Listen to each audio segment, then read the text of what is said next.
but I know that there are a lot of people who are, I guess they're using the phrase now, recovering perfectionists, who think they have to be perfect, and as a result, they don't do anything because they know it won't be 110%. How do you help people work through that? Well, the way you help someone work through that is, first of all, just to get a little more self-awareness with their thoughts and what they're thinking about and their attitudes and what they dwell on.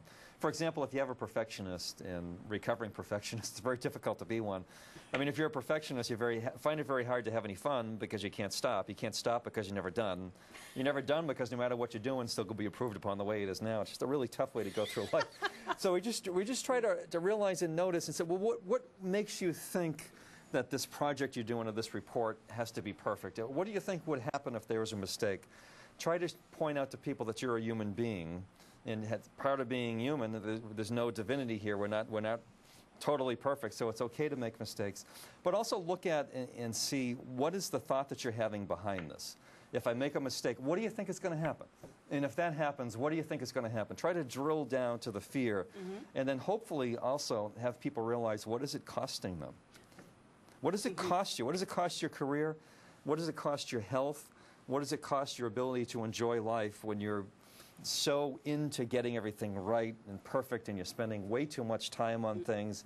You can't let go of things, and it's this tension of just holding on to things so tightly. When I'm like this, if this is my attitude, I'm just not calm, I'm not available, I'm not able to get things done because I'm just all over the place. Do you think that when people are that tense, or some people think that they're different at home from the way they are at work? Do you think that's actually true, or are we still carrying baggage from work that we think we've separated? We're still carrying those perfection tendencies home with us, which then we're inflicting upon our families? I think we do. I mean, I think especially if people can't get it done the certain way they want, either at home or at work. If they're frustrated with their perfectionism at home, I think they'll bring it to work. If they're frustrated with their perfectionism at work, they'll bring it home, and vice versa. I think just in general, a lot of people take themselves way too seriously. A lot of people, I think, need to realize, first of all, in a corporate setting, that if today was your last day on Monday here, somehow, some way, tomorrow, on Tuesday, not saying it's not difficult, but they'd find a way to go on without you. Even if it's four people, they would find a way to go on. Right. But in our home lives, we have to realize, a little different perspective, in our home lives, we have to realize that life is a temporary journey, that we don't know when it's going to end. I mean, none of us knows when our last day in this journey we call life is going to be. I mean, unless you get a date circled on the calendar and you say, on this day I'm planning on doing myself in, God forbid. We just don't know. It could be any type of event that could happen to us. So since we don't know, we have to be real careful where we expend our energy, what we allow to get ourselves upset. Realize that peace of mind is really number one. And just come home and look at and ask yourself, what's really important? Is it this furnishing and this decorating, or is it this counter isn't clean? Or is it more important that I'm just in the present moment with my family, with my loved ones?